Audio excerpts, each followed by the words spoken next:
Okay,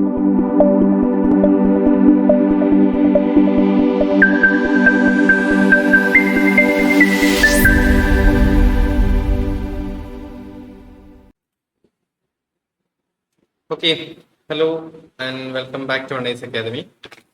So, 26th August 2024 Hindu പേപ്പറിൽ important articles ആണ് നമ്മൾ ഇന്ന് ഡിസ്കസ് ചെയ്യാൻ പോകുന്നത്.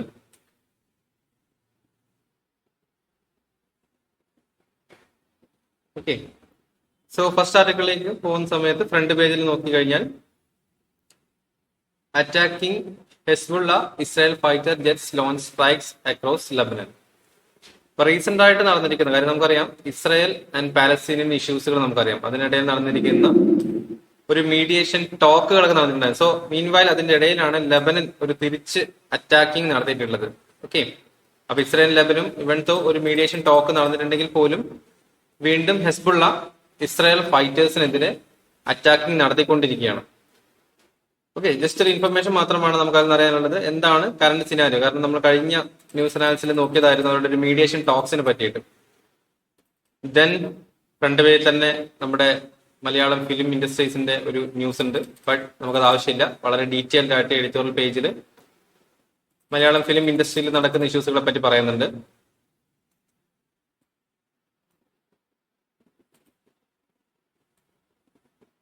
ഓക്കെ, നെക്സ്റ്റ് ഒരു ആർട്ടിക്കിൾ നോക്കുകയാണെന്നുണ്ടെങ്കിൽ സ്റ്റേറ്റ് പേജിൽ വരുന്ന ആർട്ടിക്കിൾ ആണ്.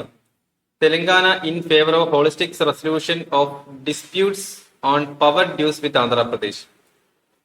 അപ്പോൾ നമുക്കറിയാം 2014 ആന്ധ്രാപ്രദേശ് റീ ഓർഗനൈസേഷൻ ആക്ടിലൂടെയാണ് തെലങ്കാന രൂപപ്പെട്ടിട്ടുള്ള കാര്യം.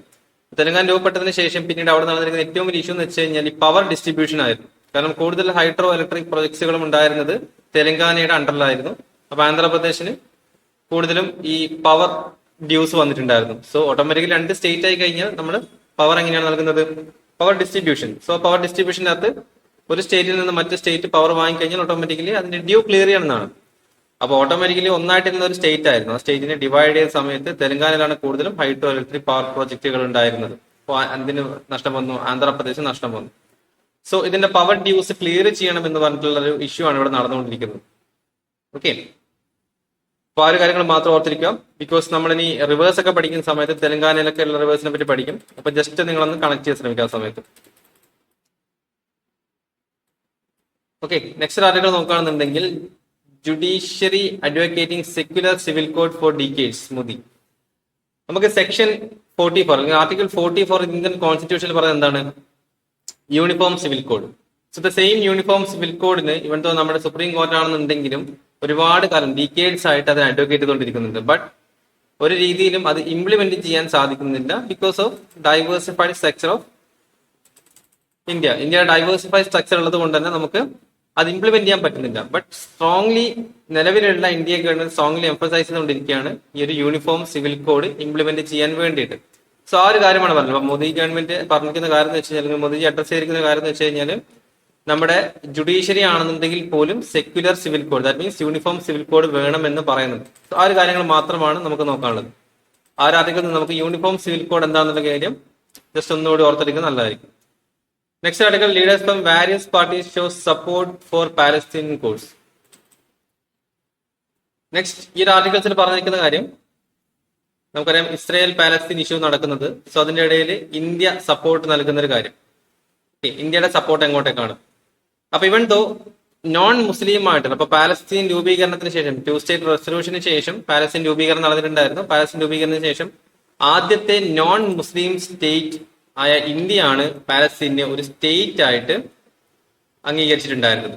ഓക്കെ, 1988 ഇന്ത്യ ആദ്യമായിട്ട് ഒരു non Arab country, that means non Muslim എന്ന് പറയുന്നത് നോൺ അറബ് കൺട്രി ആയിട്ടുള്ള ആദ്യത്തെ കൺട്രി ഇന്ത്യ ആയിരുന്നു പാലസ്തീൻ എന്ത് ചെയ്ത് റെക്കഗ്നൈസ് ചെയ്തിട്ടുള്ളത്. അപ്പൊ ഇതില് ഇന്ത്യ പാലസ്തീൻ റിലേഷൻ എന്താണെന്നുള്ള കാര്യങ്ങൾ, ഇന്ത്യ പാലസ്തീൻ അതുപോലെ തന്നെ ഇന്ത്യ ഇസ്രായേൽ റിലേഷൻ എന്താണെന്നുള്ള കാര്യങ്ങൾ ഒന്ന് ഫോക്കസ് ചെയ്യുന്നത് വളരെ നല്ലതായിരിക്കും. ഓക്കെ, അപ്പൊ ഈ ആർട്ടിക്കിൾസിൽ പറഞ്ഞ കാര്യം വെച്ചാൽ ഓപ്പോസിറ്റ് ഗവൺമെന്റ്, നമുക്കറിയാം ഇപ്പം നമ്മൾ നിലവിൽ ആരാണ് പാലസ്തീനെയാണ് കൂടുതലും, ഇസ്രായേലിനാണ് കൂടുതൽ സപ്പോർട്ട് നൽകിക്കൊണ്ടിരിക്കുന്നത്. അപ്പൊ നിലവിലത്തെ കണ്ടീഷൻസിൽ എന്താണ് പറഞ്ഞുകൊണ്ടിരിക്കുന്നത്?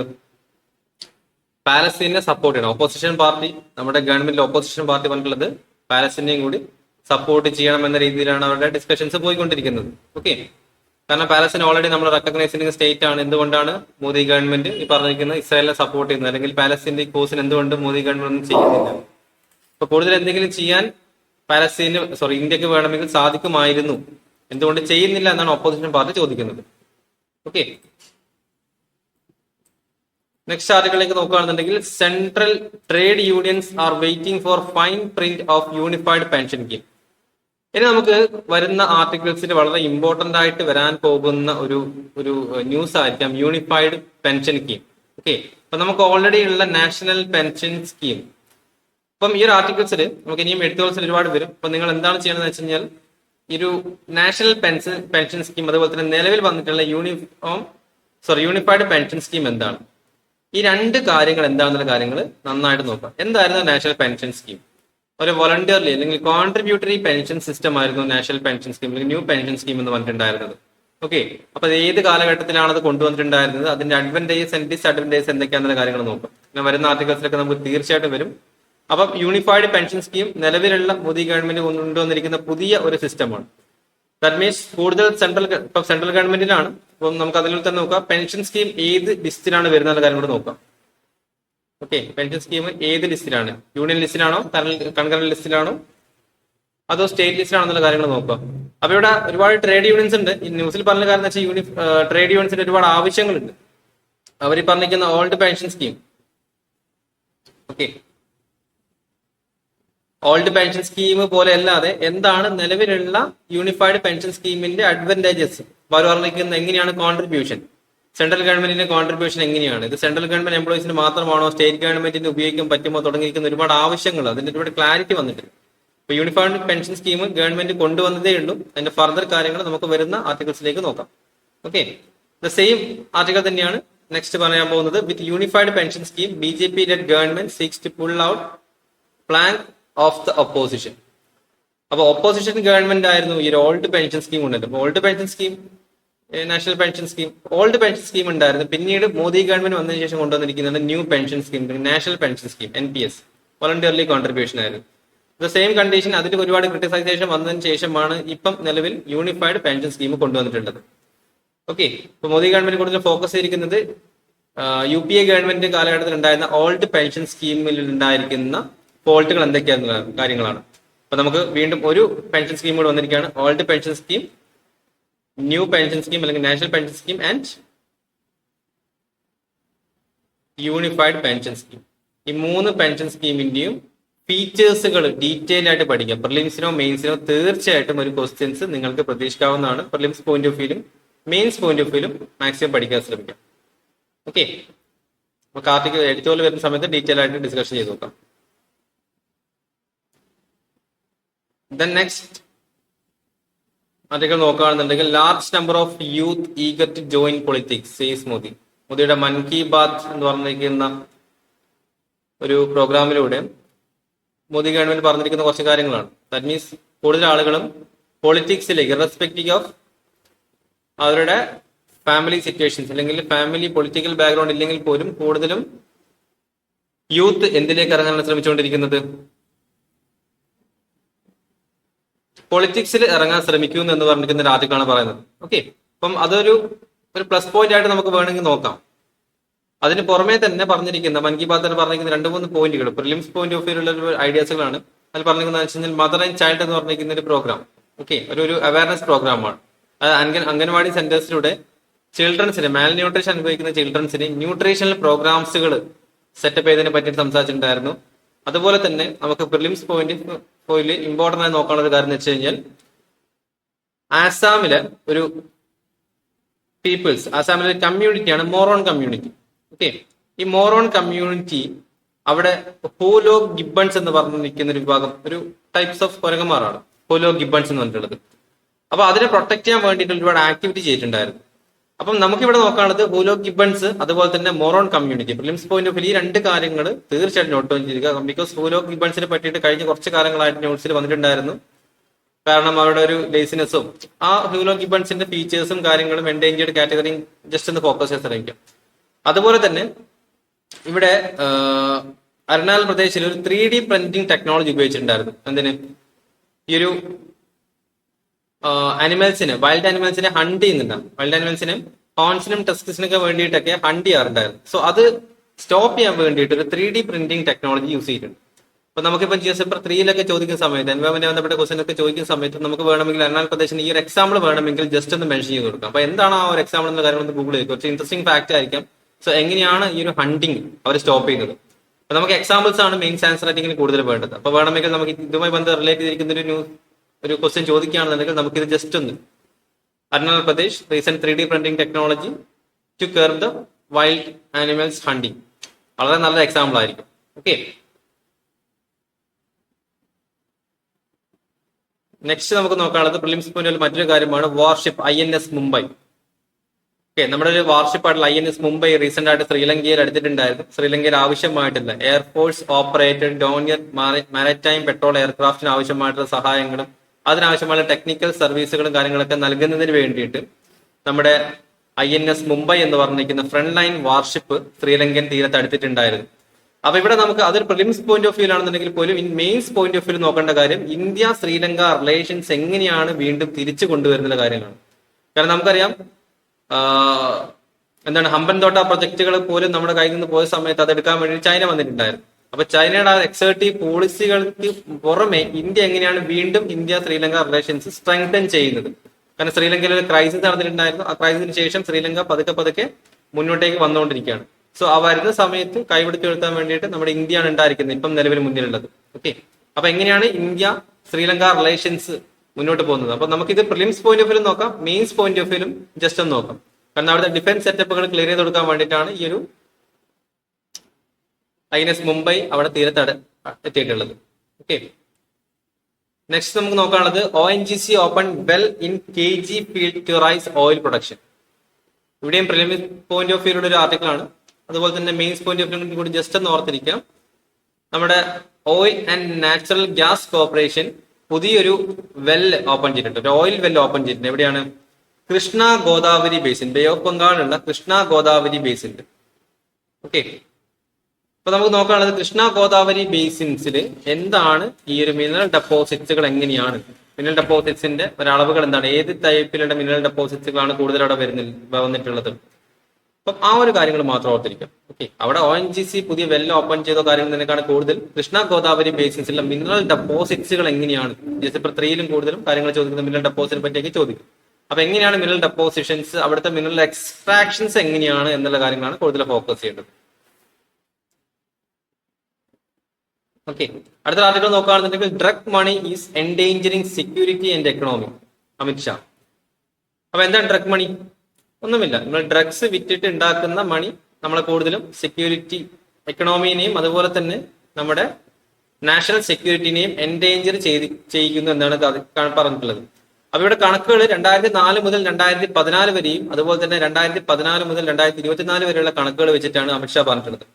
അപ്പൊ 2004 മുതൽ 2024 വരെ നോക്കുകയാണെന്നുണ്ടെങ്കിൽ ഏകദേശം 1250 കേസുകളാണ് ഡ്രഗ് റിലേറ്റഡ് ആയിട്ടുള്ള രജിസ്ട്രേഷൻ നടന്നിട്ടുണ്ടായിരുന്നത്. ബട്ട് 2014 to 24 കണ്ടീഷൻസിലുള്ള സമയത്ത് 4150 കേസുകൾ വരെ ഡ്രഗ് റിലേറ്റഡ് ആയിട്ടുള്ള കേസുകൾ രജിസ്റ്റർ ചെയ്തിട്ടുണ്ടെന്നാണ് മനസ്സിലായത്. ദാറ്റ് മീൻസ് അറൌണ്ട് 230% ഇൻക്രീസ് ആണ്, റൈസ് ഓഫ് കേസുകളാണ് നമുക്കിവിടെ കാണാൻ സാധിക്കുന്നത്. ആസ് പെർ NCRBയുടെ റിപ്പോർട്ടുകളാണ് ഇത് പറഞ്ഞിട്ടുള്ളത്. ഓക്കെ, അതുപോലെ തന്നെ 2004 to 2014 നോക്കുന്ന സമയത്ത് അറൌണ്ട് ഒരു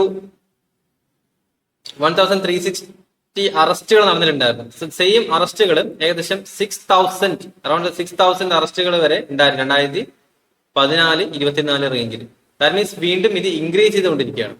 സെയിം കണക്കുകൾ നോക്കുകയാണെന്നുണ്ടെങ്കിൽ 1.52 lakhs ഓഫ് kg ഡ്രഗ്സ് നമ്മൾ 2004 മുതൽ 2014 വരെ നമ്മൾ സീസ് ചെയ്തിട്ടുണ്ടായിരുന്നു.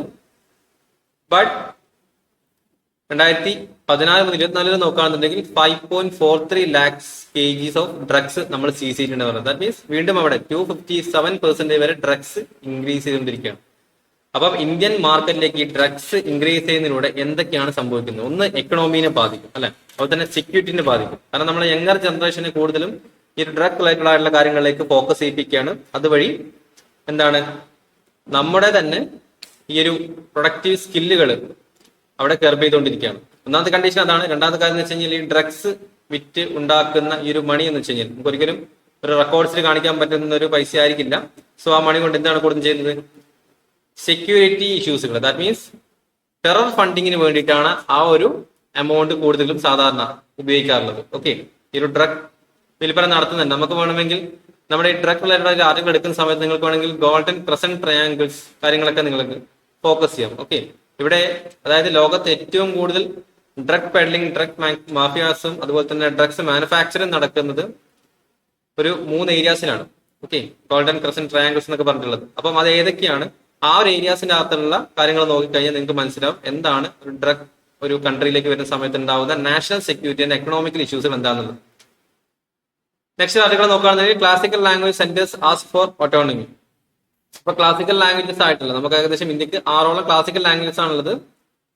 തമിഴ്, സംസ്കൃത്, തെലുങ്ക്, കന്നഡ, മലയാളം ആൻഡ് ഒഡിയ. സോ അതില് നിലവിൽ തമിഴ്നാടിന് മാത്രമാണ് ഒരു സെപ്പറേറ്റ് ആയിട്ടുള്ള ഓട്ടോണമസ് സെന്റർ ഉള്ളത്.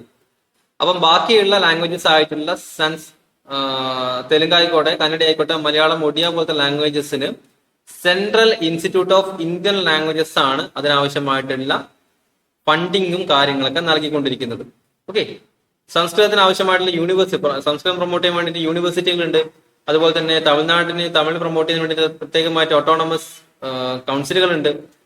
അപ്പൊ ഇവിടെ ഈ പറഞ്ഞിരിക്കുന്ന മറ്റ് ക്ലാസിക്കൽ ലാംഗ്വേജസിന് എംപവർ ചെയ്യാൻ ആവശ്യമായിട്ടുള്ള ഒരു സിസ്റ്റം ഇവിടെ അവൈലബിൾ അല്ല എന്നാണ് ഈ ആർട്ടിക്കിൾ പറയുന്നത്. ഓക്കെ, അതിന് പ്രത്യേകമായിട്ടുള്ള സിസ്റ്റം വേണം, പ്രത്യേകമായിട്ടുള്ള ഫണ്ടിങ്. ഈ ഒരു CILL പ്രകാരമല്ലാതെ ഒരു പ്രത്യേകമായിട്ടുള്ള ഫണ്ടിങ് ഓരോ ലാംഗ്വേജസിന്റെ എംപവർമെന്റിന് വേണ്ടിയിട്ടും എൻകറേജ്മെന്റിന് വേണ്ടിയിട്ടും ആവശ്യമായിട്ടുണ്ടെന്നാണ് പറഞ്ഞിട്ടുള്ളത്. ഓക്കെ, ഇതാണ് ക്ലാസിക്കൽ. അപ്പം നമ്മുടെ പ്രിലിംസ് പോയിന്റ് ഓഫ് വ്യൂ നോക്കുകയാണെങ്കിൽ ക്ലാസിക്കൽ ലാംഗ്വേജസ് ഏതൊക്കെയാണെന്നുള്ള കാര്യങ്ങൾ, ഇതൊക്കെ ഏത് വർഷമാണ് ക്ലാസിക്കൽ ലാംഗ്വേജസ് ആയിട്ട് അംഗീകരിച്ചിട്ടുള്ളത്, ക്ലാസിക്കൽ ലാംഗ്വേജസ് ആയിട്ട് അംഗീകരിക്കണം എന്നുണ്ടെങ്കിൽ എന്തൊക്കെ ഫീച്ചേഴ്സുകൾ ആവശ്യമായിട്ടുണ്ട്. ആൻഡ് ഇൻ മെയിൻസ് പെർസ്പെക്റ്റീവ് നമുക്ക് എന്ത് നോക്കാം? ക്ലാസിക്കൽ ലാംഗ്വേജസിന്റെ ട്രീറ്റ്മെന്റ്, ഇന്ത്യയിൽ എങ്ങനെയാണ് ക്ലാസിക്കൽ ലാംഗ്വേജസിനെ ട്രീറ്റ് ചെയ്യുന്നത്.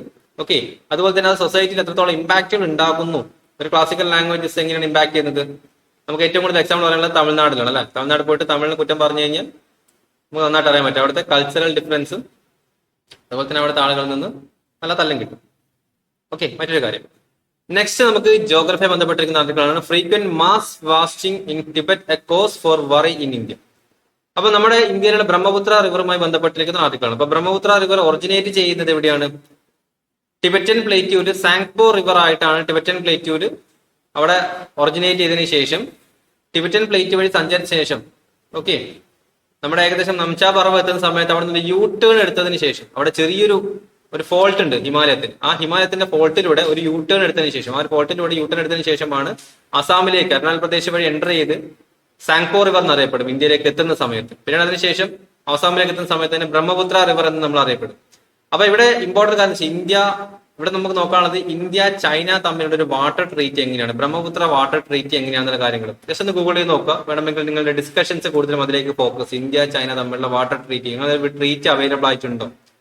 അതുപോലെ തന്നെ ഇതിന്റെ ഡൗൺ സ്ട്രീമിലേക്ക് വരുന്ന സമയത്ത് നമുക്കറിയാം ബ്രഹ്മപുത്ര റിവർ ആണ് ഏറ്റവും കൂടുതൽ എന്താണ് വാട്ടർ കപ്പാസിറ്റികൾ ഇന്ത്യയുടെ റിവറുകളിൽ ഒന്നാണ് ബ്രഹ്മപുത്ര. അതുപോലെ തന്നെ സ്വിഫ്റ്റ് ഫ്ലോയിങ് ആയിട്ടുള്ള റിവറാണ് ബ്രഹ്മപുത്ര. കാരണം വളരെ ഫാസ്റ്റ് ഫ്ലോയിങ് ആണ് ബ്രഹ്മപുത്ര എന്ന് പറഞ്ഞിട്ടുള്ളത്. അപ്പോൾ അതുകൊണ്ട് ഒരുപാട് സെഡിമെന്റേഷൻസും കാര്യങ്ങളൊക്കെ ഉണ്ടായിരിക്കും. അതുപോലെ തന്നെ സെയിം ബ്രഹ്മപുത്ര സാങ്പോ റിവർ ആയിട്ട് ടിബറ്റിലൂടെ ഒഴുകുന്ന സമയത്ത് നമ്മൾ അവിടെ പലതരത്തിലുള്ള ഹൈഡ്രോ ഇലക്ട്രിക് പവർ പ്രൊജക്ട്സുകൾ അവിടെ സ്ഥാപിക്കാറുണ്ടായിരുന്നു. അപ്പോൾ ഓട്ടോമാറ്റിക്കലി ഡൗൺ സ്ട്രീമിലേക്ക് നമുക്ക് ജലം ലഭിക്കാറില്ല. ഓക്കെ, വാട്ടർ വളരെയധികം നമ്മുടെ ഡൗൺ സ്ട്രീമിൽ ലഭിക്കാറില്ല. ഇത്തരം ഡാമുകൾക്ക് എന്തെങ്കിലും ഡാമേജോ കാര്യങ്ങളോ സ്പിൽ ഓവറോ വന്നു കഴിഞ്ഞാൽ ഓട്ടോമാറ്റിക്കലി നമ്മുടെ ഡൗൺ സ്ട്രീമിൽ വന്നിരിക്കുന്ന ഈ ഒരു നോർത്ത് ഇന്ത്യൻ സ്റ്റേറ്റുകൾ എന്ത് ചെയ്യും? ഓട്ടോമാറ്റിക്കലി പറഞ്ഞിരിക്കുന്ന വെള്ളത്തിൽ മുങ്ങിപ്പോറുണ്ട്. ഫ്ലഡ് ആക്ടിവിറ്റീസ് കൂടുതലും വരാറുണ്ട്. ഓക്കെ, പിന്നെ ഇത് ഒരു ഗ്ലേസിയർ ഒറിജിനേറ്റഡ് റിവർ ആയതുകൊണ്ട് തന്നെ വേനൽക്കാലത്തായിരിക്കും കൂടുതൽ ഫ്ലഡിങ് ആക്ടിവിറ്റീസുകൾ നടക്കുന്നത്. അപ്പൊ ഇതിൽ കുറച്ച് ഏരിയാസുകളൊക്കെ പറയുന്നത് ഈ ആർട്ടിക്കിൾ ഒന്ന് വായിച്ചു നോക്കാം. ഇതിൽ സെഡോംപു ഗള്ളി ഒരു കാശ്മീർ ഏരിയ ആണ് പറഞ്ഞിട്ടുള്ളത്. അതുപോലെ തന്നെ ഗ്രേറ്റ് ബെൻഡ് എന്നൊക്കെ പറഞ്ഞു കേട്ടോ. നിങ്ങൾക്ക് വേണമെങ്കിൽ ഇതൊരു അത്യാവശ്യം നമ്മുടെ ഡിസാസ്റ്റർ മാനേജ്മെന്റും അതുപോലെ തന്നെ ജോഗ്രഫിയെ ബന്ധപ്പെട്ടിരിക്കുന്ന ആർട്ടിക്കിളാണ്. നമ്മൾ നംചാ പർവ്വനെ പറ്റി പറയുന്നുണ്ട്. അതുപോലെ തന്നെ ഗ്രേറ്റ് ബെൻഡിനെ പറ്റി പറയുന്നുണ്ട്. സോ എങ്ങനെയാണ് ഈ പറഞ്ഞിട്ടുള്ള ഒരു റിവറിന്റെ ഫ്ലോ സ്ട്രക്ചർ പോയിക്കൊണ്ടിരിക്കുന്നത്, അതെങ്ങനെയാണ് അത് ഇന്റർനാഷണൽ റിലേഷൻസിലും വരും. അതേപോലെ തന്നെ എങ്ങനെയാണ് ഡൗൺ സ്ട്രീമിൽ ഇരിക്കുന്ന നോർത്ത് ഇന്ത്യൻ സ്റ്റേറ്റ്സിനെ ബാധിക്കുന്നത്. ഓക്കെ, അതാണ് നമുക്ക് ഈ ആർട്ടിക്കിൾ നോക്കണം. ആ ആർട്ടിക്കിൾ നന്നായിട്ട് വായിച്ചു നോക്കട്ടോ. വളരെ ഇമ്പോർട്ടന്റ് ആയിട്ടുള്ള ആർട്ടിക്കിൾ. ഇമ്പോർട്ടന്റ് മീൻസ് നിങ്ങൾക്ക് ചെറിയൊരു പോയിന്റിൽ നിന്ന് കാര്യങ്ങളെല്ലാം മനസ്സിലാക്കാൻ പറ്റും. നെക്സ്റ്റ് പറഞ്ഞിരിക്കുന്ന ഒരു science and tech based article ആണ് sonoluminescence a light little light. അപ്പൊ സോണോ ലൂമിനൻസ് വെച്ച് കഴിഞ്ഞാൽ സൗണ്ട് കൊണ്ടുണ്ടാവുന്ന ഒരു ലൈറ്റ് ആണ്.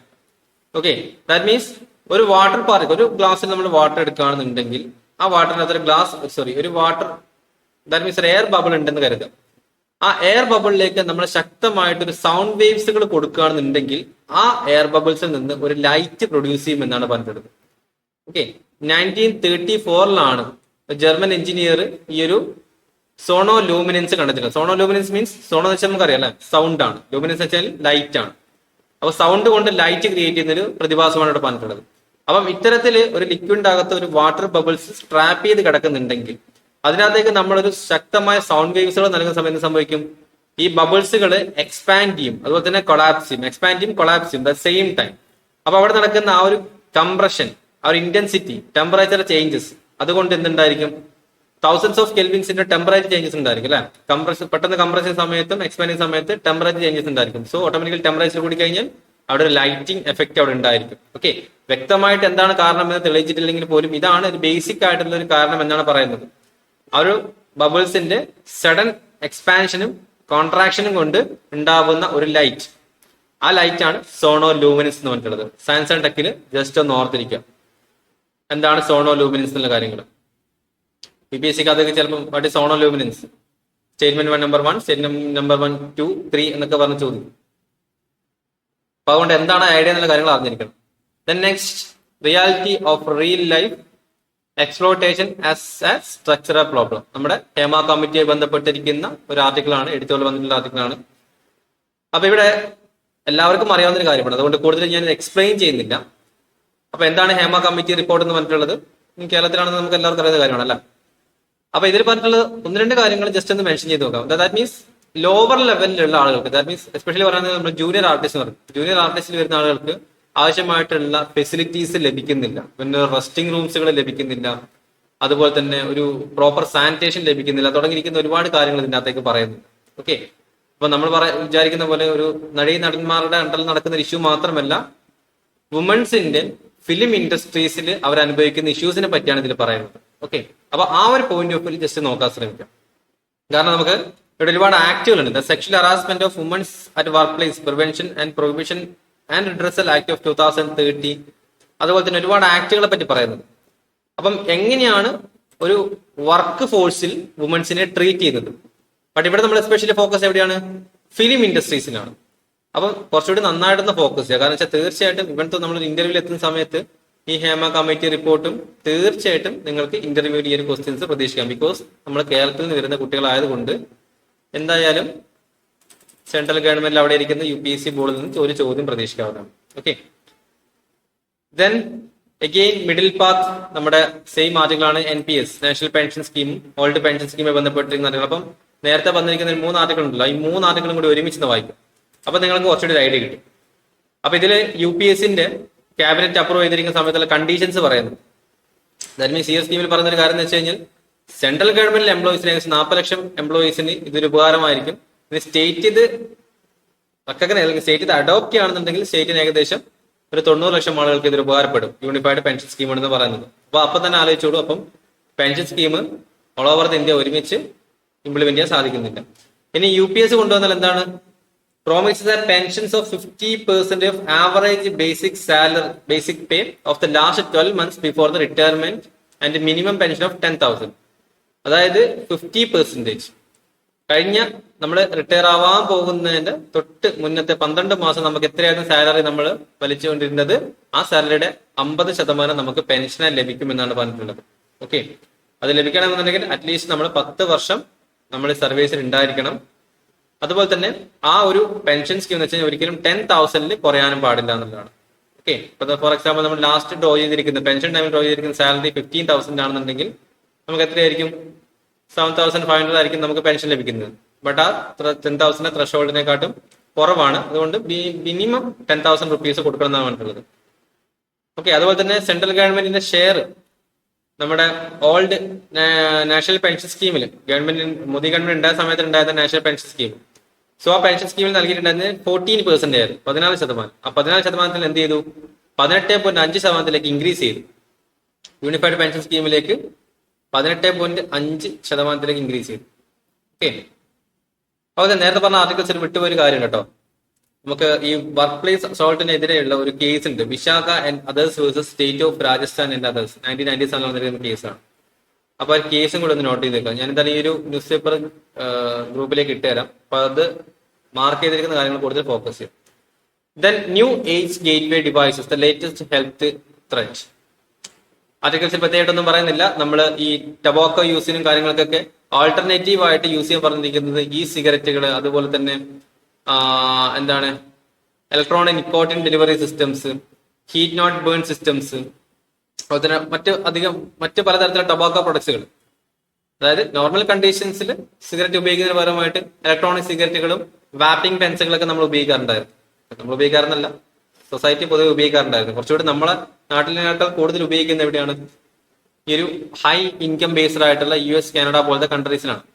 അപ്പം അതുകൊണ്ടുണ്ടാവുന്ന ഹെൽത്ത് റിസ്കുകളാണ്. ഇപ്പൊ സാധാരണ ഇത് മുന്നോട്ടേക്ക് മാർക്കറ്റിലേക്ക് ഇറങ്ങുന്നത് ടൊബാക്കോ കൊണ്ടുണ്ടാക്കുന്ന ഹെൽത്ത് റിസ്കുകളിനെക്കാട്ടും കുറവാണ് എന്ന് പറഞ്ഞിട്ടാണ്. ബട്ട് അതിനേക്കാൾ കൂടുതൽ ഹെൽത്ത് റിസ്കുകൾ ഈ പറഞ്ഞിട്ടുള്ള കാര്യങ്ങൾ ഉണ്ടാക്കാറുണ്ട്. അപ്പൊ ഇതിൽ ഉപയോഗിക്കുന്ന ആളുകളുടെ ഏജ് ഗ്രൂപ്പുകൾ, ഡെമോഗ്രാഫിക് കണ്ടീഷൻസ് പറയുന്നുണ്ട്. 10 to 20 years ഓൾഡുള്ള ആളുകളാണ് കൂടുതലും ഇത് ഉപയോഗിക്കുന്നത്.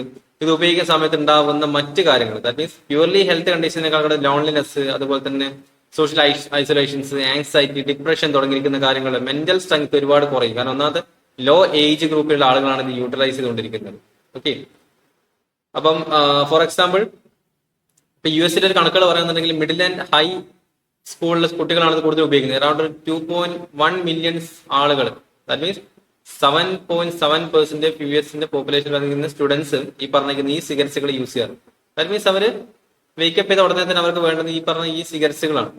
കാരണം ഹീറ്റ് നോട്ട് ബേൺ ആണ്, ഹീറ്റ് നോട്ട് ബേൺ സിഗരറ്റുകളാണ് ഈ സിഗരറ്റ് എന്ന് പറയുന്നത്. ദാറ്റ് മീൻസ് നമ്മളത് എന്താണ് ലൈറ്റ് അപ്പ് ചെയ്യേണ്ട കാര്യമില്ല, കത്തിക്കേണ്ട ആവശ്യമില്ല സിഗരറ്റ് വലിക്കുന്നതിന് വേണ്ടിയിട്ട്. അപ്പൊ അതുകൊണ്ടുണ്ടാവുന്ന ഡേഞ്ചർ ആക്ടിവിറ്റീസുകൾ ഇതിൽ പറയുന്നുണ്ട്. ഈ ആർട്ടിക്കിളും ജസ്റ്റ് ഒന്ന് വായിച്ചു നോക്കാം. ഒരുപാട് സർവീസും കാര്യങ്ങളൊന്നും വേണ്ട, ജസ്റ്റ് ഒന്ന് നോട്ട് ചെയ്ത് പോയാൽ മതി. Okay. Next article, investing in person with disabilities. നമ്മുടെ PWD കാറ്റഗറി, ഫിസിക്കലി ഡിസബിൾഡ് കാറ്റഗറിക്ക് നൽകുന്ന ഒരു ഡിഗ്നിറ്റി, അല്ലെങ്കിൽ അവരെങ്ങനെയാണ് നമ്മൾ റെക്കഗ്നൈസ് ചെയ്യുന്ന കാര്യങ്ങളാണ്. അപ്പൊ അവർക്കുള്ള ഓപ്പർച്യൂണിറ്റീസ് ആണ് ഈ ആർട്ടിക്കിൾസിൽ പറയുന്നത്. ഓക്കെ.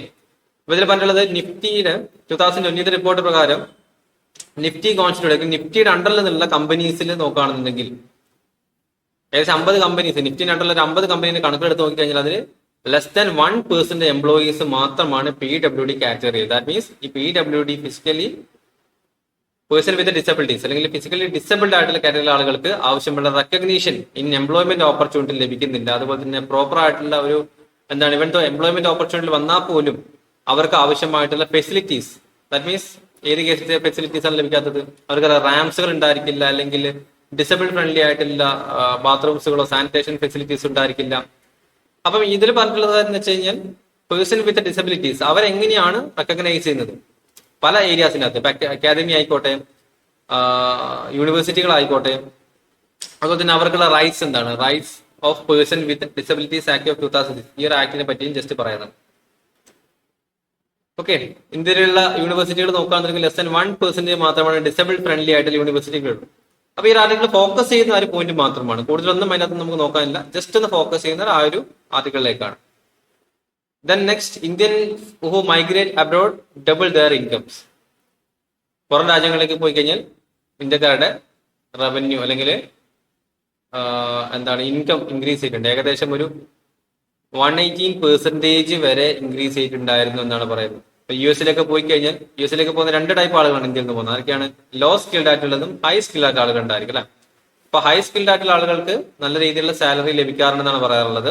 അറൌണ്ട് ഒരു 253% ഇൻക്രീസ് ആണ് അവരുടെ സാലറി ഇൻകത്തിന് ഉണ്ടാവുന്നത്. അപ്പൊ അത്രയധികം ഇൻകം അവർക്ക് ജനറേറ്റ് ചെയ്യാൻ സാധിക്കുന്നില്ല അബ്രോഡ് പോകുന്ന സമയത്ത്. ഇപ്പൊ ലോ ഇൻകത്തിലാണെന്നുണ്ടെങ്കിൽ പോലും ഇന്ത്യയിൽ ലഭിക്കുന്നതിനെക്കാട്ടും ഒരു 150% കൂടുതൽ ഇൻകം അവർക്ക് US നിന്ന് ലഭിക്കുമെന്നാണ് പറയുന്നത്. അപ്പൊ എങ്ങനെയാണ് ഈ ഒരു മൈഗ്രേഷൻ പോസിബിലിറ്റി? അപ്പൊ നമുക്ക് മൈഗ്രേഷൻ പറയുന്ന സമയത്ത് നമ്മൾ കഴിഞ്ഞ 2 ദിവസം മുന്നേ ഉള്ള ആർട്ടിക്കിൾസ് കൂടുതൽ ഫോക്കസ് ചെയ്യുന്നത് മൈഗ്രേഷൻ ആയിരുന്നു. അപ്പൊ എന്തുകൊണ്ട് ആളുകൾ മൈഗ്രേറ്റ് ചെയ്യുന്നു എന്നുള്ള കാര്യത്തിനെ നമുക്ക് ബാക്ക് ചെയ്യാൻ വേണ്ടിയിട്ട് ഈ പോയിന്റ്സുകൾ ഉപയോഗിക്കാം. എത്രത്തോളം പെർസെന്റേജ് ആണ് ഇൻക്രീസ് ചെയ്തിരിക്കുന്നത്. അപ്പം എക്സാമ്പിൾ അതിന് കാര്യം അപ്പം 2 ആർട്ടിക്കിൾസും കൂടി മിക്സ് ചെയ്തിട്ട് നമുക്ക് പഠിച്ചാൽ മതി. അപ്പൊ ഇങ്ങനെയാണ് നമ്മൾ പഠനത്തിൽ നമ്മൾ എന്ത് ചെയ്യുന്നത്, കണ്ടന്റുകൾ കൂടുതൽ ഇൻക്രീസ് എടുക്കുന്നത്. കഴിഞ്ഞ ആർട്ടിക്കിൾസിൽ നമ്മൾ മൈഗ്രേഷനെ പറ്റി പറഞ്ഞിട്ടുണ്ടായിരുന്നു. അപ്പൊ ഇതിനകത്ത് നമുക്ക് മൈഗ്രേഷൻ ചെയ്ത് കഴിഞ്ഞാൽ ഉണ്ടാകുന്ന ബെനിഫിറ്റുകളെ പറ്റി പറയുന്നുണ്ട്.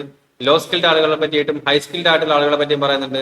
ഹൈ സ്കിൽഡ് ആയിട്ടുള്ള ആളുകൾ കൂടുതലും ഈ പറഞ്ഞിരിക്കുന്ന എമൗണ്ട് അവർക്ക് ക്രിയേറ്റ് ചെയ്യുന്ന ഇൻകം അതിനേക്കാൾ കൂടുതലാണ്. പിന്നെ അതുപോലെ തന്നെ ഗൾഫ് കൺട്രീസിനെ പറ്റി പറയുന്നുണ്ട്. UAE പോലുള്ള ഗൾഫ് കൺട്രീസ് നോക്കുകയാണെന്നുണ്ടെങ്കിൽ അറൌണ്ട് 85% അവരുടെ ഇൻകം എന്താണ് ചെയ്യുന്നത്, അവര് എന്ത് ചെയ്യുന്നു, ആ ഇൻകം നാട്ടിലേക്ക് അയക്കുന്നു അല്ലെ. അപ്പൊ അതിനെ പറ്റിയും ജസ്റ്റ് മെൻഷൻ ചെയ്യുന്നുണ്ട്. അതും കണക്കുകൾ വേണ്ട ഒരു ബേസിക് ഐഡിയ അണ്ടർസ്റ്റാൻഡിങ് ക്രിയേറ്റ് ചെയ്തു കേട്ടോ. അതിൽ നിന്ന് next article, what did the 2013 panel say on death penalty for rape. അപ്പൊ ജസ്റ്റിസ് വർമ്മ കമ്മിറ്റി ഒരു റിപ്പോർട്ട് സമർപ്പിച്ചിട്ടുണ്ടായിരുന്നു. ഓക്കെ, 2013. ദാറ്റ് മീൻസ് നമ്മൾ റേപ്പിനെതിരെയുള്ള ഡെത്ത് പെനാൽറ്റി എങ്ങനെയായിരിക്കും എന്നുള്ള കാര്യം. അപ്പൊ വർമ്മ കമ്മിറ്റി പറഞ്ഞിരിക്കുന്ന കാര്യങ്ങളും ഗവൺമെന്റിന്റെ ഒപ്പോസിഷൻ ഈ ആർട്ടിക്കിൾ ഒന്ന് വായിച്ചു നോക്കണം കേട്ടോ. അതിൽ ഞാൻ ഒരു ചെറിയൊരു പോയിന്റ് മാത്രം പറഞ്ഞുതരാം. അപ്പൊ വർമ്മ കമ്മിറ്റി പറഞ്ഞു, ഗവൺമെന്റ് ക്യാബിനറ്റ് പറഞ്ഞിരിക്കുന്ന കാര്യം എന്ന് വെച്ച് കഴിഞ്ഞാൽ ഡെത്ത് പെനാൽറ്റി ആവശ്യമായിട്ടുണ്ട് അല്ലെ. റേപ്പ് നടന്നു കഴിഞ്ഞാൽ ആ ഒരു അക്യൂസിന് ഡെത്ത് പെനാൽറ്റി നൽകണം എന്നാണ് പറയുന്നത്. ബട്ട് വർമ്മ കമ്മിറ്റി പറഞ്ഞ കാര്യം എന്ന് വെച്ച് കഴിഞ്ഞാൽ ഡെത്ത് പെനാൽറ്റി കൊണ്ടൊന്നും കാര്യമില്ല. ഡെത്ത് പെനാൽറ്റി കൊടുത്തു കഴിഞ്ഞാലും വലിയ ചേഞ്ചസുകൾ ഉണ്ടാവാൻ പോകുന്നില്ല. ഒരിക്കലും അത്തരത്തിലുള്ള ക്രൈംസ് കുറയാൻ സാധ്യതയില്ല. ഡിറ്ററൻസ് അല്ല ഈ ഒരു ഡെത്ത് പെനാൽറ്റി കൊടുക്കുന്നത്. അതുകൊണ്ട് ഡെത്ത് പെനാൽറ്റി മാറ്റണം എന്നാണ് പറഞ്ഞിട്ടുണ്ടായിരുന്നത്. ബട്ട് അത് എന്ത് ചെയ്തില്ല, ക്യാബിനറ്റ് അത് അംഗീകരിച്ചിട്ടുണ്ടായിരുന്നില്ല. The second thing, the same cabinet പറഞ്ഞു മാരിറ്റൽ റേപ്പ് ഒരു കേസ് ആയിട്ട് അംഗീകരിക്കാൻ പറ്റില്ല എന്ന് പറഞ്ഞിട്ടുണ്ടായിരുന്നു. ഓക്കെ, മാരേജിന് ശേഷമുള്ള റേപ്പ് ഒരു കേസ് ആയിട്ട് അംഗീകരിക്കാൻ പറ്റില്ല എന്ന് പറഞ്ഞിട്ടുണ്ടായിരുന്നു.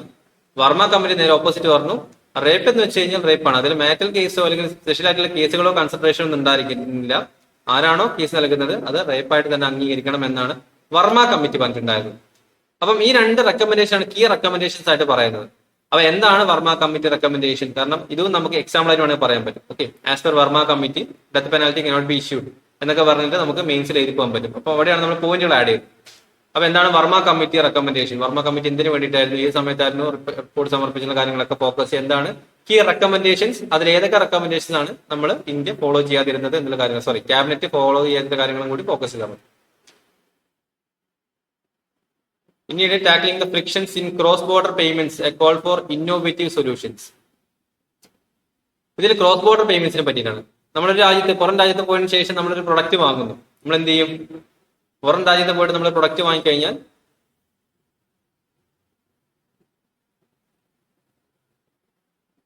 എന്താണ് ചെയ്യുന്നത്, നമ്മളെ രാജ്യത്തിന്റെ പേയ്മെന്റ് വാങ്ങും അല്ലെ. നമ്മൾ പുറത്തുനിന്ന് ഒരു കടയിൽ പോയി നമ്മൾ സാധനം പർച്ചേസ് ചെയ്യുന്ന സമയത്ത് നമ്മൾ കടക്കാരന് എമൗണ്ട് കൊടുക്കുന്നു. അതേ സ്ഥാനത്ത് നമ്മൾ പുറം രാജ്യത്ത് നിന്ന് ഒരു പ്രോഡക്റ്റ് പർച്ചേസ് ചെയ്യുന്ന സമയത്ത് നമ്മളെ രാജ്യത്തിലേക്ക് പൈസ കൊടുക്കുന്നു. ഡിഫിക്കൽട്ട് അല്ലേ? കാരണം ക്രോസ് ബോർഡർ ആണ്. കറൻസി എക്സ്ചേഞ്ച് ഉണ്ടായിരിക്കാം, അതുപോലെ തന്നെ അവിടുത്തെ ഡൊമസ്റ്റിക് കാര്യങ്ങൾ ഉണ്ടായിരിക്കാം അല്ലെ. അങ്ങനെ ഒരുപാട് കാര്യങ്ങളുണ്ട്. ഇപ്പൊ നമ്മൾ India and Singapore UPI related ആയിട്ടുള്ള പേയ്മെന്റ് ട്രാൻസാക്ഷൻ അലോഡ് ആണ്. അപ്പൊ സിംഗപ്പൂരിലാണെന്നുണ്ടെങ്കിലും ഇന്ത്യയിലാണെങ്കിലും നോക്കി കഴിഞ്ഞാൽ നമുക്ക് UPI ട്രാൻസാക്ഷനിലൂടെ, ഇപ്പൊ സിംഗപ്പൂർ നമ്മൾ സാധനങ്ങൾ പർച്ചേസ് ചെയ്ത് നമുക്ക് UPI ട്രാൻസാക്ഷൻ വഴി നമുക്ക് ഫണ്ട് ട്രാൻസാക്ഷൻ നടത്താം. അപ്പൊ പലതരത്തിലുള്ള ഇഷ്യൂസുകളുണ്ട്. ഇത്തരം ക്രോസ് ബോർഡർ പേയ്മെന്റ്സിൽ വരുന്ന സമയത്ത് എങ്ങനെയാണ് ക്രോസ് ബോർഡർ പേയ്മെന്റ്സുകൾ നടക്കുന്നത്, ഇന്റേണൽ മാറ്റേഴ്സ് എങ്ങനെയാണ് ഇതിനെ ബാധിക്കുന്നത്, അതുപോലെ തന്നെ FATF കുറച്ച് കാര്യങ്ങൾ, എക്കണോമിക് വൈസിലെ കുറച്ച് കാര്യങ്ങൾ ഇതിനകത്തേക്ക് ഡീറ്റെയിൽ ആയിട്ട് പറഞ്ഞു പോകുന്നുണ്ട് കേട്ടോ. അല്ലെങ്കിൽ ഫാസ്റ്റ് പേയ്മെന്റ് സിസ്റ്റം, അതുപോലെ തന്നെ ഇൻസ്റ്റന്റ് പേയ്മെന്റ് സ്കീം എന്താണ്, central bank digital currency CBDC. അപ്പം ഈ ഒരു ആർട്ടിക്കിളും ഒന്ന് ജസ്റ്റ് ഒന്ന് വായിച്ചു നോക്കാൻ ശ്രമിക്കുക. കാരണം ഇത് വായിച്ചു നോക്കി, ഇത് കുറച്ച് ടെക്നിക്കൽ പോയിന്റ് ഓഫ് വ്യൂ പോകുന്ന ആർട്ടിക്കിളാണ്. ഓരോന്നും പറഞ്ഞ് മനസ്സിലാവില്ല. Just cross border payment system എങ്ങനെയാണ്, ഇന്ത്യയിലെ ക്രോസ് ബോർഡർ പേയ്മെന്റ് സിസ്റ്റം എങ്ങനെയാണ്, ഇതിന് പുതിയ ഇന്നോവേറ്റീവ് ആയിട്ടുള്ള സൊല്യൂഷൻസ് ആവശ്യമായിട്ടുണ്ട്. ബിക്കോസ് പലപ്പോഴും ഇതിനകത്ത് ലൂപ്പ് ഹോൾസുകൾ മണി ലോണ്ടറിങ് ആക്ടിവിറ്റീസും അതുപോലെ തന്നെ മറ്റ് ടെററിസ്റ്റ് ആക്ടിവിറ്റീസിന് വേണ്ടിയിട്ട് ഈ ഒരു cross border payment system use ചെയ്യാറുണ്ട്. സോ അതുകൊണ്ട് ഒരു ഇന്നോവേറ്റീവ് സൊല്യൂഷൻസ് ആവശ്യമായിട്ടുണ്ട്. FATF പറഞ്ഞു, ഫിനാൻഷ്യൽ ആക്ഷൻ ടാസ്ക് ഫോഴ്സും പറഞ്ഞിരിക്കുന്ന കാര്യം അതാണ്. അപ്പോൾ നിങ്ങൾ പ്രിലിംസ് പോയിന്റ് ഓഫ് വ്യൂ നിങ്ങൾ FATF എന്താണെന്നുള്ള കാര്യങ്ങളൊന്ന് നോട്ട് ഡൗൺ ചെയ്തോ. ഫിനാൻഷ്യൽ ആക്ഷൻ ടാസ്ക് ഫോഴ്സ് എന്താണെന്നുള്ള കാര്യങ്ങളോട് നോട്ട് ഡൗൺ ചെയ്യും. വിജയ് മല്യക്കെതിരെ ഈ ഫിനാൻഷ്യൽ ടാസ്ക് ഫോഴ്സ് ആണ്, ആക്ച്വലി ഇന്ത്യയിലെ ഫിനാൻഷ്യൽ ടാസ്ക് ഫോഴ്സ് ആണ് ഈ റെഡ് നോട്ടീസ് ബ്രൗൺ നോട്ടീസ് ഒക്കെ ഇഷ്യൂ ചെയ്യുന്നത്. ഓക്കെ, ഈ മണി ലോണ്ടറിങ് ആക്ടിവിറ്റീസ് ഒക്കെ നടത്തി കഴിഞ്ഞാൽ ആൾക്കെതിരെ ക്രിമിനൽ ഒഫൻസ് ഒക്കെ എടുക്കാൻ പറ്റുന്ന ഒരു വിങ് ആണ് ഇന്ത്യയിലെ ഫിനാൻഷ്യൽ ആക്ഷൻ ടാസ്ക് ഫോഴ്സ് എന്ന് പറയുന്നത്. അപ്പൊ എന്താണ് ഫിനാൻഷ്യൽ ആക്ഷൻ ടാസ്ക് ഫോഴ്സ് എന്ന കാര്യങ്ങളെന്ന് ഫോക്കസ് ചെയ്യാം.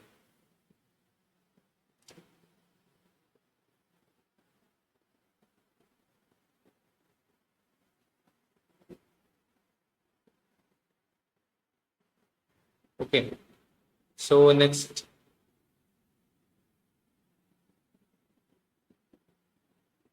നെക്സ്റ്റ് ഒരു ചെറിയൊരു ആർട്ടിക്കിൾ ഒരു പോയിന്റ് മാത്രമാണ്. Decode and new age risk in investment. അപ്പൊ സാധാരണ നമ്മൾ ഇൻവെസ്റ്റ്മെന്റ് എന്താണ് നിങ്ങൾ വായിക്കണമെന്നില്ല, ഞാൻ പറയുന്ന കാര്യങ്ങൾ ഒന്ന് ഫോക്കസ് ചെയ്താൽ മതി. ഇപ്പൊ ഇൻവെസ്റ്റ്മെന്റ് എന്ന് വെച്ച് കഴിഞ്ഞാൽ അല്ലെ, ഒരു രാജ്യത്ത് നിന്ന് മറ്റു രാജ്യത്തേക്ക് ഇൻവെസ്റ്റ്മെന്റ് നടത്തുന്നു. ഓക്കെ, ഇൻവെസ്റ്റ്മെന്റ് നടത്തുന്ന കൂടുതൽ എങ്ങോട്ടേക്കായിരിക്കും? മാർക്കറ്റിലേക്കായിരിക്കും, അല്ലെങ്കിൽ മറ്റെന്തെങ്കിലും ഒരു പുതിയൊരു കമ്പനി തുടങ്ങാനോ അങ്ങനെ എന്തെങ്കിലും കാര്യത്തിലായിരിക്കും. അപ്പം ആ സമയത്തുള്ള ഇൻവെസ്റ്റ്മെന്റ് റിസ്ക് എന്ന് വെച്ച് കഴിഞ്ഞാൽ രണ്ട് റിസ്കുകൾ മാത്രമേ ഉള്ളൂ. ഒന്ന് മാർക്കറ്റ് വോളറ്റിലിറ്റിയും, നെക്സ്റ്റ് എന്ന് വെച്ച് കഴിഞ്ഞാൽ RBIയുടെ ആക്ടിവിറ്റീസ്. ദാറ്റ് മീൻസ് ഇൻഫ്ലേഷൻ കൂടുകയും കുറയുകയൊക്കെ ചെയ്യുന്ന സമയത്ത് പുറം രാജ്യത്ത് നിന്ന് ഒരാൾ വന്നിട്ട് ഇവിടെ മാർക്കറ്റിലേക്ക് ഇൻവെസ്റ്റ് ചെയ്തു. ഓക്കെ, ഇതാണ് ഇതുവരെ നടന്നിരിക്കുന്ന ഇഷ്യൂസുകൾ. മാർക്കറ്റിന്റെ ഫ്ലക്ച്വേഷൻസ്, നമ്മുടെ ഇപ്പൊ പറയുന്നില്ലേ സെബിയിലുള്ള പോയിന്റുകൾ കൂടുന്നു കുറയുന്നുള്ള കാര്യങ്ങളൊക്കെ. അപ്പൊ ആ സമയത്തും ഇൻവെസ്റ്ററിനെ ബാധിക്കും. നെക്സ്റ്റ് പറയുകയാണെന്നുണ്ടെങ്കിൽ ഈ പറഞ്ഞിരിക്കുന്ന ഗവൺമെന്റ് ആക്ടിവിറ്റീസിൽ RBIയുടെ ആക്ടിവിറ്റീസിലൂടെയും ഇൻവെസ്റ്റ്മെന്റിനെ ബാധിക്കാറുള്ളതാണ്. ബട്ട് അതല്ലാതെ പുതിയൊരു ഇൻവെസ്റ്റ്മെന്റ് റിസ്ക് വന്നു എന്നാണ് പറയുന്നത്. എന്താണ് പുതിയ investment risk? Technological investment risk എന്ന് പറയും ബേസിക്കലി. ദാറ്റ് മീൻസ് നമ്മളിപ്പോൾ ഗോൾഡിലേക്ക് ഇൻവെസ്റ്റ് ചെയ്യുന്നു, അല്ലെങ്കിൽ ഒരു ലാൻഡിലേക്ക് ഞാൻ ഇൻവെസ്റ്റ് ചെയ്യുന്നു. ഒരു ക്ലൈമറ്റ് ചേഞ്ച് വന്നു കഴിഞ്ഞാൽ ലാൻഡ് പോയില്ലേ അല്ലെ? നമ്മളിപ്പോ തന്നെ അറിയാം വയനാട്ടിലെ ലാൻഡ് സ്ലൈഡ് വന്ന സമയത്ത് എവിടെയാണ് സ്ഥലമുള്ളതെന്ന കാര്യങ്ങളൊന്നും ആർക്കും മനസ്സിലാവുന്നില്ല. അപ്പം അതിലേക്ക് വരുന്ന ഇൻവെസ്റ്റ്മെന്റിന്റെ ഇത്തരത്തിലുള്ള ക്ലൈമറ്റ് ആക്സിഡൻസുകളും അതുപോലെ തന്നെ ഗോൾഡ് പോലുള്ള കാര്യങ്ങളൊക്കെ നമ്മൾ അതിലേക്ക് ഇൻവെസ്റ്റ് ചെയ്ത് കഴിഞ്ഞാൽ ഇത് വെള്ളം കൊണ്ടുപോകാൻ സാധ്യത കൂടുതലാണ് അല്ലെ. തെഫ്റ്റ് നടന്നു കഴിഞ്ഞാൽ ഓട്ടോമാറ്റിക്കലി നമുക്ക് ഇൻവെസ്റ്റ്മെന്റ് റിസ്ക് ആണ്. ബിക്കോസ് ഞാൻ ഒരു ഗോൾഡിലേക്ക് ഇൻവെസ്റ്റ് ചെയ്യുന്നു, ഞാൻ മറ്റൊരാളുടെ കയ്യിലുള്ള ഗോൾഡിലേക്ക് ഇൻവെസ്റ്റ് ചെയ്യുന്നു, അയാളുടെ കയ്യിൽ നിന്ന് ആ ഗോൾഡ് നഷ്ടപ്പെട്ട് കഴിഞ്ഞാൽ എനിക്കൊന്നും ചെയ്യാൻ പറ്റില്ല, എന്റെ ഇൻവെസ്റ്റ്മെന്റ് അവിടെ ബ്രേക്ക് ആയി. അതേപോലെ തന്നെ ഞാൻ ഈ പറഞ്ഞിരിക്കുന്ന ഒരു ലാൻഡ് പ്രോപ്പർട്ടി ഞാൻ എടുക്കുന്നു, ആ പ്രോപ്പർട്ടിന്റെ അകത്ത് ഞാൻ എന്തെങ്കിലും ചെയ്താൽ പോലും അതും ഒരു ക്ലൈമറ്റ് റിസ്കിന് ബാധകമാണ്. ഓക്കെ, ബാക്കി രണ്ട് റിസ്കുകൾ എന്ന് വെച്ച് കഴിഞ്ഞാൽ ബേസിക്കലി എന്താണ് റിസ്കുകൾ വരുന്നത്? ജസ്റ്റ് ഒന്നുമില്ല, മാർക്കറ്റിന്റെ ആക്ടിവിറ്റീസും അല്ലെങ്കിൽ RBIയുടെ ഇൻഫ്ലേഷൻ ടാർഗറ്റുകളും കാര്യങ്ങളിലൊക്കെയാണ് മാത്രമാണ് ഇഷ്യൂസുകൾ വരാറുള്ളത്.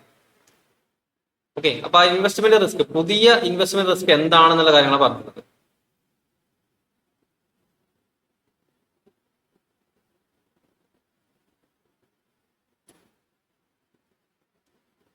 Then we are entering to the final article. Final article നോക്കുകയാണെങ്കിൽ China and Philippines clash in South China Sea yet again. അപ്പൊ ഫിലിപ്പീൻസിന്റെ ഒരു ഷിപ്പ് അവിടെ ഒരു ഫിഷർമാന് ഫ്യൂലിങ്ങിന് വേണ്ടിയിട്ട് ഇതിന് വേണ്ടിയിട്ട് ഫിലിപ്പീൻസിന്റെ ഷിപ്പ് പോയിട്ടുണ്ട്. എവിടെ? സൗത്ത് ചൈന സീയിൽ. അപ്പൊ നമുക്കറിയാം സൗത്ത് ചൈന സീയിൽ ഡിസ്പ്യൂട്ട് നടക്കുന്ന കാര്യം ഇന്റർനാഷണൽ നിയമങ്ങളെയൊക്കെ കാറ്റിൽ പറത്തിക്കൊണ്ടാണ്. ദാറ്റ് മീൻസ് നമുക്ക് IMO ഉണ്ട്, ഇന്റർനാഷണൽ മാരിടൈം ഓർഗനൈസേഷൻ. ഈ ഒരു IMOയുടെ പല കാര്യങ്ങളും കാറ്റിൽ പറത്തിക്കൊണ്ടാണ് ചൈന എന്ത് ചെയ്യുന്നത്? സൗത്ത് ചൈന സീ മൊത്തത്തിൽ ചൈനയുടെ അണ്ടറിലാണെന്ന രീതിയിൽ പെട്രോളിങ്ങും കാര്യങ്ങളൊക്കെ നടത്തിക്കൊണ്ടിരിക്കുന്നത്. ഓക്കെ, അപ്പൊ സെയിം കണ്ടീഷൻ കൂടുതലും ബാധിക്കുന്നത് ഫിലിപ്പീൻസ് അല്ലെങ്കിൽ സിംഗപ്പൂർ പോലെയുള്ള കൺട്രീസിനെയാണ്. അപ്പൊ റീസെന്റ് ആയിട്ട് അവിടെ നിന്ന് ഫിഷർമാൻ ഷിപ്പിലേക്ക് ആവശ്യമായ സപ്പോർട്ട് കൊടുക്കാൻ വേണ്ടിയിട്ട് ഫിലിപ്പീൻ ഷിപ്പുകൾ അങ്ങോട്ടേക്ക് പോയ സമയത്ത് സൗത്ത് ചൈന സീയിൽ റോന്ത് ചുറ്റിക്കൊണ്ടിരിക്കുന്ന ചൈനീസ് വെസൽസുകൾ എന്ത് ചെയ്തു? അവർക്കെതിരെ വാട്ടർ മിസൈൽസുകൾ അവരെ പ്രയോഗിച്ചു. That means south China sea അവരുടെ ഒരു അണ്ടറിലുള്ള സീ അല്ല, ഓക്കെ, ഒരു കോമൺ സീ ആണ്. അതിൽ എങ്ങനെയാണ് ഫിലിപ്പീൻസിനെതിരെ ചൈന ഈ ഒരു ആക്ടിവിറ്റി പ്രയോഗിച്ചിരിക്കുന്നത്? അപ്പം ചൈനയുടെ ഒരു അഗ്രസീവ് പോളിസിയാണ് അവിടെ കാണിക്കുന്നത്. ഇത് ഞങ്ങളുടെ ഏരിയ ആണ്, ഞങ്ങളുടെ അടുത്തേക്ക് ഞങ്ങളുടെ അനുവാദം കൂടാതെ വരാൻ പാടില്ല എന്നൊരു അഗ്രസീവ് പോളിസിയാണ്. ബേസിക്കലി ഒരു മാരിടൈം ഓർഗനൈസേഷനിലെ law, international law of convention of sea, UNCLOS എന്ന് പറയും.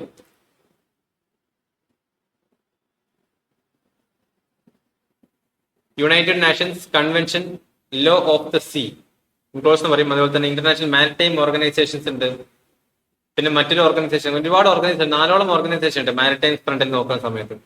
UNCLOSന്റെ കാര്യങ്ങളൊക്കെ കാറ്റി പറത്തിക്കൊണ്ടാണ്. കാരണം UNCLOS പറഞ്ഞിരിക്കുന്ന കാര്യങ്ങൾ എന്ന് വെച്ച് കഴിഞ്ഞാൽ സൗത്ത് ചൈന സീയിൽ ചൈനയുടെ അഗ്രസീവ് പോളിസി വേണ്ട, നാൻഡാഷ് ലൈൻ ഒന്നും നിങ്ങൾ കൊണ്ടുവരണ്ട, ബിക്കോസ് നിങ്ങളുടെ ഏരിയ അല്ല ഇതെന്ന് പറഞ്ഞിട്ടുണ്ടായിരുന്നു. അപ്പൊ ചൈനക്ക് അറിയാലോ, ചൈന ഒരു തരത്തിലുള്ള ഇന്റർനാഷണൽ നോംസും അംഗീകരിക്കാത്തൊരു കൺട്രിയാണ് നിലവിൽ. IMF പറഞ്ഞാലും വേൾഡ് ബാങ്ക് പറഞ്ഞാലും UN പറഞ്ഞാലും ഒന്നും അംഗീകരിക്കില്ല, ബിക്കോസ് അവർ സെൽഫ് സഫിഷ്യന്റ് ആണ് എല്ലാ രീതിയിലും. കാരണം വെസ്റ്റേൺ വേൾഡ് ആണ് ഈ പറഞ്ഞിരിക്കുന്ന IMFും വേൾഡ് ബാങ്കും UNCLOSും UN ഒക്കെ കൈയാളിക്കൊണ്ടിരിക്കുന്നത് അല്ലെ. അപ്പൊ അതിൽ നിന്നൊരു ഈസ്റ്റേൺ സൈഡിലേക്കുള്ള ഷിഫ്റ്റ് കൊണ്ടുവരാനാണ് ചൈന ശ്രമിച്ചുകൊണ്ടിരിക്കുന്നത്. അതുകൊണ്ട് തന്നെ ആ ഒരു നിയമങ്ങളൊന്നും അംഗീകരിക്കാറില്ല. അതിന്റെ ഒരു ഭാഗം തന്നെയാണ് ഇതും. എങ്ങനെ വേണമെങ്കിലും ന്യൂസ് വരാം. അപ്പൊ അതൊക്കെ നിങ്ങളുടെ മൈൻഡിൽ ഉണ്ടായിരിക്കണം. ഈ ചൈനയുടെ ഈ അഗ്രസീവ് പോളിസി എന്താണ്? ചൈന എന്തുകൊണ്ട് ഇന്റർനാഷണൽ അഗ്രിമെന്റ്സിനെ അംഗീകരിക്കുന്നില്ല അല്ലെ? വേൾഡ് വാറിന് ശേഷം വെസ്റ്റേൺ കൺട്രീസ് അല്ലേ ഇതൊക്കെ കൂടുതൽ ഫോക്കസ് ചെയ്യുന്നത്. ഇപ്പൊ നമ്മൾ ഡോളേഴ്സ് നോക്കും, നമ്മുടെ ട്രാൻസാക്ഷൻ ഒക്കെ ഡോളേഴ്സിലാണ്. നമുക്ക് മറ്റ് മണി ഉപയോഗിച്ചിട്ടെ 2018 ഒരു ക്രൈസിസ് നടന്നിട്ടുണ്ടായിരുന്നു. Okay, that means house insurance policy 2018 India എന്താണ് റീസെന്റ് ആയിട്ട് 2000 ശേഷം വേൾഡിലെ ഏറ്റവും വലിയൊരു ഫിനാൻഷ്യൽ ക്രൈസിസ് നടന്നിരിക്കുന്നത് 2008 സിമ്പിൾ ആയിട്ട് പറയുന്നത് വെച്ച് കഴിഞ്ഞാൽ US ഒരു ഹൗസ് ഇൻഷുറൻസ് പോളിസിയിൽ ഉണ്ടായിരിക്കുന്ന ചെറിയൊരു ഫ്ലക്ച്വേഷൻസ് അത് വേൾഡ് ഓവർ ഉള്ള രാജ്യങ്ങളെ മൊത്തം ബാധിച്ചു. ഫിനാൻഷ്യൽ ക്രൈസിസ് വന്നു. എന്തായിരുന്നു കാരണം? നമ്മളെല്ലാവരും ഉപയോഗിച്ചുകൊണ്ടിരിക്കുന്നത് അവരുടെ ഡോളേഴ്സ് ആയിരുന്നു. ഓക്കെ, ആ ഒരു ഷിഫ്റ്റ് മാറാൻ വേണ്ടിയിട്ട് ഇപ്പൊ ഇന്ത്യ ആണെന്നുണ്ടെങ്കിലും India CBDC central bank digital കറൻസീസുകൾ യൂസ് ചെയ്യുന്നത് ക്രോസ് ബോർഡർ പേയ്മെന്റിന് വേണ്ടിയിട്ട്. പണ്ടൊക്കെ നമ്മൾ ഡോളറിലാണ് പേയ്മെന്റ് ചെയ്തുകൊണ്ടിരുന്നത്. ഓക്കെ, കാരണം ഇന്ത്യൻ കറൻസി എവിടെയും കൊടുക്കില്ല. നമ്മൾ എവിടെ കഴിഞ്ഞാൽ ഡോളർ കാര്യമാണ്. പക്ഷേ ഇപ്പം പല ഇപ്പം നമ്മൾ സിംഗപ്പൂരിൽ നമ്മൾ ഡിജിറ്റൽ കറൻസി പറഞ്ഞല്ലോ, UPI പേയ്മെന്റ് വഴി നമുക്ക് ഇന്ത്യൻ കറൻസിയിൽ ചെയ്യാൻ പറ്റും. അതുപോലെ തന്നെ മറ്റ് പല രാജ്യങ്ങളായിട്ട് നമുക്ക് ഇന്ത്യൻ കറൻസി ഉപയോഗിച്ചിട്ട് പോകാൻ പറ്റും. ഭൂട്ടാനിലോ നേപ്പാളിലൊക്കെ പോയി ഇന്ത്യൻ കറൻസി അത് പണ്ടോട്ടേ ഉള്ളതാണ്. പിന്നീട് ചില രാജ്യങ്ങളിൽ പോയി കഴിഞ്ഞാൽ നമുക്ക് ആ രാജ്യങ്ങളുടെ ഒരു ഡിജിറ്റൽ കറൻസി ആയിട്ട് നമ്മൾ യൂസ് ചെയ്യുന്നത്. ഡോളർ ആയിരുന്നു പണ്ട്, അതൊക്കെ മാറി. CBDC എന്നിട്ടുള്ളത് നമ്മളൊരു കറൻസി ഉപയോഗിക്കുന്നതാണ്. അതൊക്കെ എക്കണോമിക് ഫ്രണ്ടാണ്. എക്കണോമിയിൽ വളരെ ഡീറ്റെയിൽ ആയിട്ട് നമുക്കത് പഠിക്കാം. ഓക്കെ, ഫാക്കൽറ്റി വരുന്ന സമയത്ത് ഡീറ്റെയിൽ ആയിട്ട് നിങ്ങൾക്ക് പറഞ്ഞുതരും എങ്ങനെയാണ് അതിന്റെ ട്രാൻസാക്ഷൻ പോകുന്ന കാര്യങ്ങളൊക്കെ. ഓക്കെ, അത്രയുമാണ് നമുക്ക് ഇന്നത്തെ ആർട്ടിക്കിൾസിൽ കൂടുതൽ ഫോക്കസ് ചെയ്യാനുള്ളത്. കൂടുതൽ എക്സ്റ്റെൻഡ് ചെയ്ത് പോകുന്നില്ല. ഏകദേശം എല്ലാ ആർട്ടിക്കിൾസും മനസ്സിലാവുന്നതായിരിക്കുന്നു. എന്തെങ്കിലും ആർട്ടിക്കിൾസ് ഡൗട്ടിന് ചോദിക്കാം. നിങ്ങൾ അധികം ടൈം ഇൻവെസ്റ്റ് ചെയ്യാതെ മാക്സിമം ഒരു 1 അവറിനുള്ളിൽ 2-3 ആർട്ടിക്കിൾസ് മാത്രം, ഇഷ്ടപ്പെട്ട 2-3 ആർട്ടിക്കിൾസ് മാത്രം വായിക്കുക. ബാക്കിയുള്ള കാര്യങ്ങൾ ഇതിൽ കിട്ടിയിരിക്കുന്ന പോയിന്റുകൾ വെച്ച് അതിനെ നിങ്ങൾ ഫ്രീ ടൈമിൽ ഗൂഗിൾ ചെയ്തിട്ട് കൂടുതൽ പോയിന്റുകൾ എഴുതിയെടുക്കാൻ ശ്രമിക്കാം. Okay, anyway thank you. നമുക്ക് 10 o'clock ജോഗ്രഫി ക്ലാസ് ആണ്. നമുക്ക് ജോഗ്രഫി ക്ലാസ്സിൽ ജിയോമോഫോളജിന്റെ സെക്കൻഡ് പാർട്ടാണ്. നമുക്ക് ആ ഒരു ക്ലാസ്സിൽ കാണാം. Thank you, good bye.